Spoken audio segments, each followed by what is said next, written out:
Somos natural de Ecuador, de la provincia de Morona, Santiago, con su capital Macas. De ahí venimos y estamos radicados acá en Oviedo, Asturias. A ver, nos levantamos. Cuando vivíamos en Macas, nosotros solíamos hacer a nuestros hijos su cumpleaños a los 5, porque pensamos que los niños a los 5 años ya tienen uso de razón y se comportan mejor. A los 3 hijos lo hicimos así, pero Anita cuando tenía 4 años se empeñó que le hicieran sus 4 cumpleaños. Se fue a una tienda y dijo: este vestido quiero para mi cumple. Se fue a la pelu y como ahí en Macas en ese entonces no había pelu, dije que no había peluquería, pues cogió una tijera y se cortó el pelo ella misma y quiso estar guapa para ese día. Bueno, que tanto se empeñó, pues le hicimos el cumpleaños a los 4 años. Cosas del destino, que a los 5 años ella ya estuvo enferma. Desgraciadamente le pasó un caso de que, como todos los niños, se caen y pues a él le afectó una caída simple que a otros niños a lo mejor no les puede afectar. De ese golpe se le hinchó la pierna y tuvo mucha fiebre, y en mi ciudad, Macas, me remitieron a la capital. Llegué a Quito y fui a un hospital de niños y le dijeron que tenía osteomielitis y inmediatamente le decían que necesitaba una cirugía. Y le pusieron demanda de anestesia para esa operación, y ahí es cuando Anita cogió una embolia cerebral.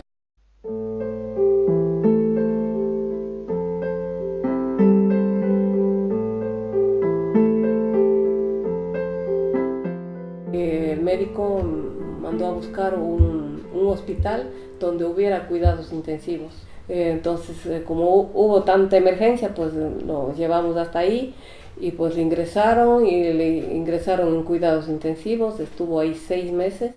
Luego en ese hospital, para mejorar su respiración, le hicieron una traqueotomía, pero en ese entonces casi que nunca hubo casos de estos, no hubo un traqueotomo de niños y tuvieron que adaptar uno de mayor.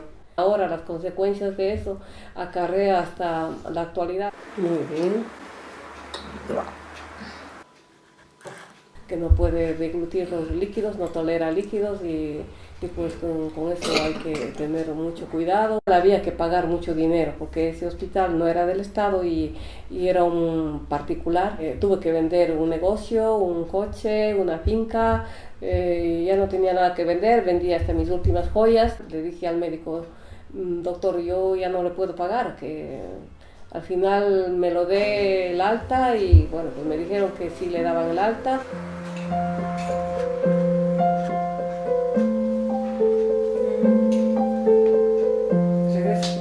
Vete a la lavadora.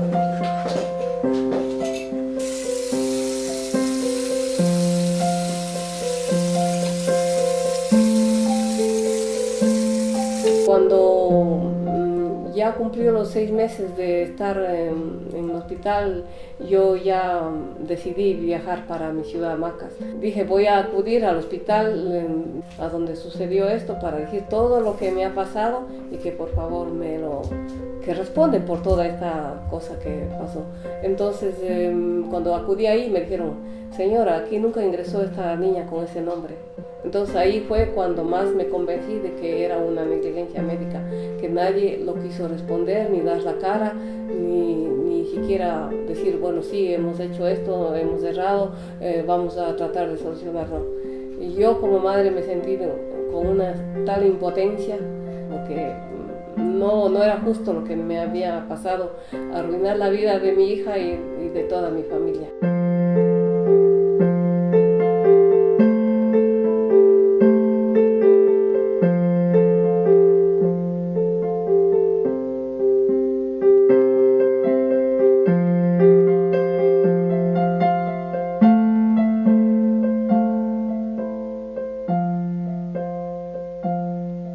Dejé todos mis estudios y mi carrera, mi profesión, y me dediqué a enterarme más de la vida de la parálisis cerebral, y pues cogí un estudio de educación especial. Estudiaba y trabajaba al mismo tiempo y fue un tiempo muy sacrificado, pero bueno, al final conseguí mi título de tecnóloga en educación especial y pues luego el director de educación me concedió el honor, digo yo, de trabajar como directora de un instituto de educación especial que se creó en Macas, haciendo causa propia, hice causa común, porque desde ahí comencé a trabajar incansablemente por estas personas, por estos niños.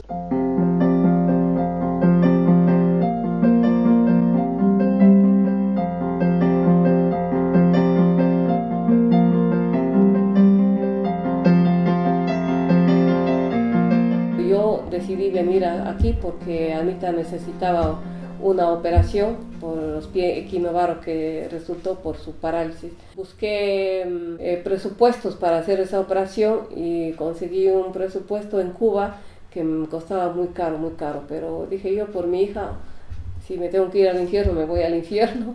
En ese tiempo estaba el apogeo, la inmigración, pues emigré aquí a España con la intención de trabajar para recolectar dinero y llevar a Ecuador y luego viajar a Cuba según mis planes de ese entonces. Es tan triste uno estar fuera de su país, lejos de su familia, lejos de lo que más quieres y tener un propósito que te da ganas de trabajar y trabajar, si es posible, día y noche, porque así trabajaba los días libres y yo no libraba ni descansaba, iba a trabajar en otro sitio, por afán de reunir el dinero y volverme a mi país por ella. En cuanto me legalicé, pues fui a por Anita y por mi nieta Gabriela. Me decidí radicarme acá en Asturias. Un día vine y me gustó mucho Oviedo y pues bueno, me quedé aquí. Anita se operó de los pies, que tenía los pies de equinovaro, y fue una experiencia muy fuerte, y muy maravillosa al mismo tiempo, porque lo que los médicos me habían dicho era que de verdad ella, por su lesión cerebral, ella no tenía mucha esperanza de volver a caminar, pero sí por lo menos a hacer planta. Los zapatos de ella cuestan 400 euros cada par, entonces tiene uno por el verano y la primavera y el otoño y otro para invierno solo.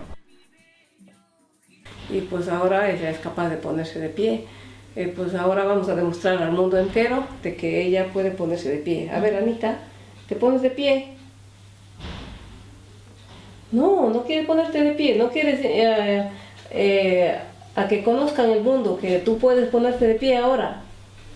Sí, vamos a ponernos de pie, ¿vale? ¿Por qué no quieres ponerse de pie? Bueno, pues ahora no quiere, pero ella se puede poner de pie. En este tiempo también que hemos vivido en Oviedo, nos ha sucedido algo maravilloso. Hola Anita, ¿qué tal? El otro Fran no pudo venir, mamá. Esto ha servido muchísimo para Anita porque les ha motivado, ha alzado la autoestima, les ha incentivado que ella pinte.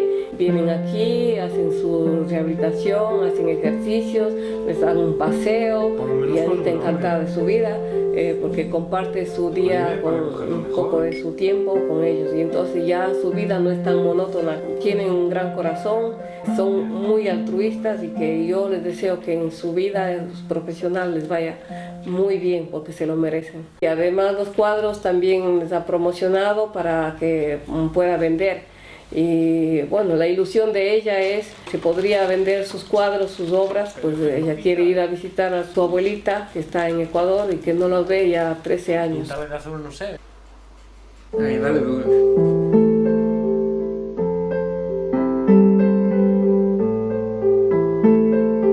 Él cuando vino de Ecuador vino con una insuficiencia renal crónica, entonces aquí se le sometieron a diálisis.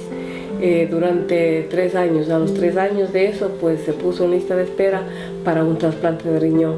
Y luego de trasplantado, pues él quedó con un problema de piernas y él no pudo volver a caminar, quedó en silla de ruedas. Me he transformado en la cuidadora, en la enfermera, de todo un poco. Me informé que ellos podían ser beneficiarios de una pensión no contributiva, pero hasta que no vivieran 5 años ininterrumpidamente aquí en España, no podían ser beneficiarios. Esperamos los 5 años y ahí ya fueron beneficiarios de una pensión no contributiva los dos.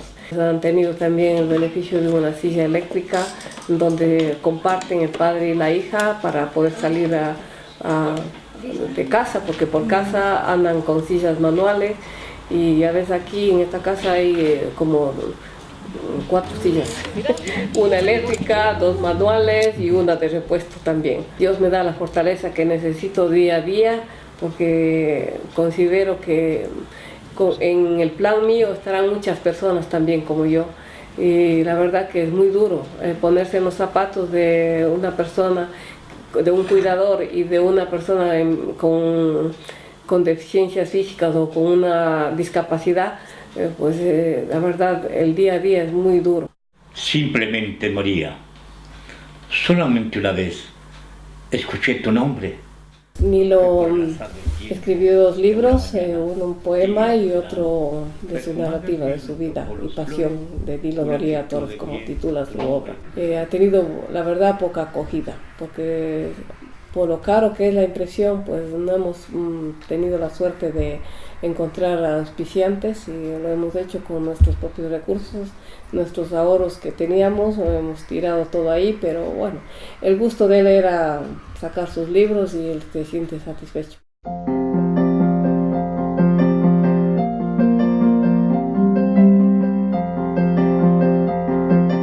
Esa señora es todo alimento, ya vi. Siempre trato de ser positiva, aunque por dentro esté llorando y sufriendo, afligida, con dolores. Yo no quiero que me tengan lástima, no quiero que me tengan pena. Yo siempre digo, estoy muy bien, estamos bien dentro de lo que cabe y seguimos adelante y siempre trato de transmitir positivismo a la gente y a pesar de, me dicen, ¿y cómo estás bien? Siempre estás animada, siempre estás feliz, riéndote, estás risueña y digo, pues sí, digo, ¿qué quieres que haga? Ponerme a llorar, pero llorando no soluciono nada. Sí, digo, hay que seguir positiva y seguir adelante y hay que aprender a vivir con lo que se tiene. De 2 de la mañana a 3 me levanto para mirarles si acaso puede estar pasando algo, vigilarles si necesitan algo o a veces mi esposo me llama porque necesita algo, le pasa algo, porque se ponen malos, por 1000 cosas, por 1000 circunstancias tengo que estar siempre pendiente de ellos, o sea que yo no descanso ni de día ni de noche, pero ahí estamos, en pie de lucha.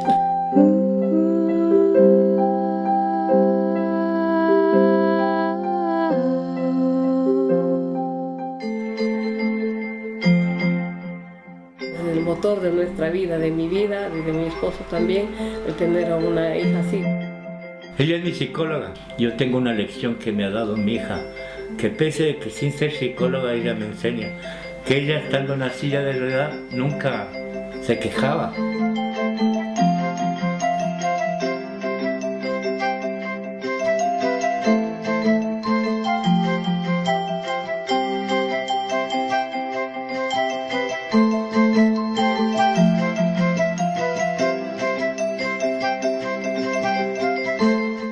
El amor a la familia hace superar todo.